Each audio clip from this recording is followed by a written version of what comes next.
इसको पढ़ने के बाद मन प्रसन्न हो गया, आपका भी हो जाएगा। यह है चरक संहिता, लगभग 4000 साल पुराना ग्रंथ। अभी हम हैं चिकित्सा स्थान तृतीय खंड 42वें श्लोक में। यहाँ पर 4 विधियां दी गई हैं जिसके द्वारा हम बढ़ती उम्र को रोक सकते हैं। ये 4 रसायन की विधियां हैं। इसमें से अभी 2 विधियां आपको बता रहे हैं और इन 2 में से कोई भी आप एक कर सकते हैं। आयुर्वेद में जब भी आप किसी औषधि के साथ रसायन शब्द सुने, जैसे त्रिफला रसायन, ब्रह्म रसायन, पीपली रसायन, तो समझ जाना कि इन औषधियों को एक विशेष प्रकार से बनाकर खाने से यह रसायन का कार्य करती है, यानी अमृत का कार्य करती है।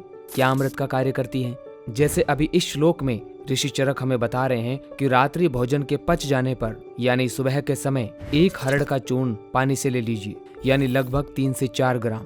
और जब भोजन कर रहे हैं तो उससे पहले 2 बेहड़े के चूर्ण को लेना है, लगभग 6 से 7 ग्राम। और फिर भोजन के बाद 4 आंवले का चूर्ण, लगभग 10 से 11 ग्राम चूर्ण लेकर इसमें आधा चम्मच शहद और 1 चम्मच घी की मिलाएं और सेवन करें।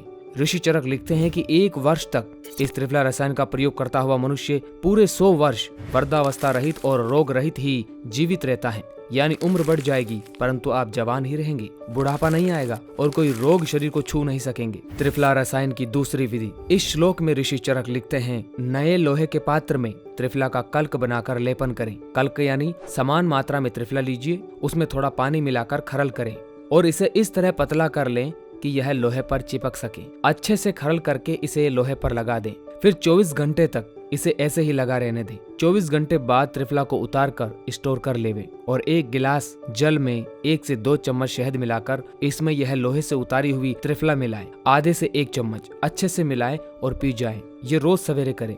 फिर 2 घंटे बाद जब आप भोजन करेंगे तो उसमें देशी घी का सेवन प्रचुर मात्रा में करना हितकर बताया है। इस रसायन के लिए ऋषि चरक लिखते हैं कि 1 वर्ष तक निरंतर अभ्यास करने से पुरुष वृद्धावस्था रहित और रोग रहित होकर जीवित रहता है। ये दूसरी विधि भी आपको बता दी है।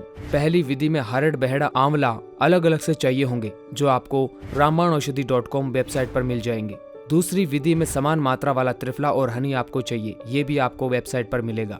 वीडियो में कुछ समझ नहीं आया हो तो कमेंट करें। एक बात और, रसायन सेवन करते समय कुछ नियमों का पालन अवश्य करें। अगर हो सके तो दूध का सेवन अधिक करें। रसायन सेवन के दौरान खट्टी चीजें कुछ भी नहीं खाएं। साथ ही क से शुरू होने वाले फल और सब्जी न खाए तो अच्छा है, जैसे कद्दू, करेला, कटहल, ककड़ी आदि। फलों में केला, कीवी आदि सेवन से बचें। अगर रसायन कल्प के बारे में और जानना है तो आप कमेंट करिए। साथ ही यह वीडियो कैसा लगा कमेंट करके जरूर बताएं। परमात्मा सबका कल्याण करे।